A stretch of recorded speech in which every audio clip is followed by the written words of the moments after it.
Hey, did you see the Detroit Lions win the Super Bowl last They night? did? What? Oh, wait, we're live? Oh, sorry. Sorry, guys, we're kind of talking about the Detroit Lions winning the Super Bowl last night. Important Whatever. things. But anyways, good evening, fellow Hort 111 students and professors and teachers. I'm here today with my partner of mine, Mitchell Vanderbilt, as we're following two students around to see a great research project. They have something going on. So we followed two students around campus as they dove into something that we were kind of unaware of. Something that they called microgreens. Yeah, that's what it is. To those of you that don't know a whole lot about microgreens, the students share a little bit of insight as to how they grow them, why they grow them, and what the purpose is. So throughout this 7-day period of this growth, which only takes 7 days, which to grow these little these seeds. So you start off with a little seed, that's about the size of a penny, and these things work up to an 8-inch stem that can be very, very powerful.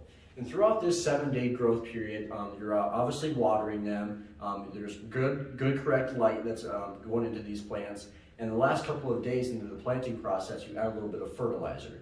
And these fertilizers can really sprout out this piece really, really high. They can make it very, very powerful. We asked the students, what do you do when you're done? And they told us that you can actually use them to cook. Anywhere from your home kitchen to a high-end restaurant. These microgreens are packed full of nutrients, they taste good, they look even better, and they really tie a piece together. Lucas and I got to take a taste of a well-done steak that they threw some microgreens on, and by golly, it was a good one. So let's dive in and let's take a look and see what these student researchers had to find out.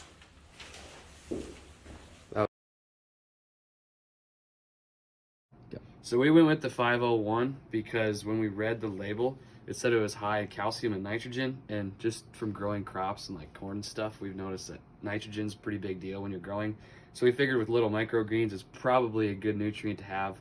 So of 216, 054, and 501, we think 501 will have the best growth in plants.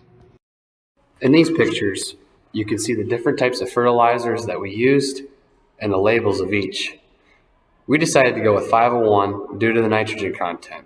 According to cropnutrition.com, nitrogen is an essential nutrient for plant growth, development, and reproduction.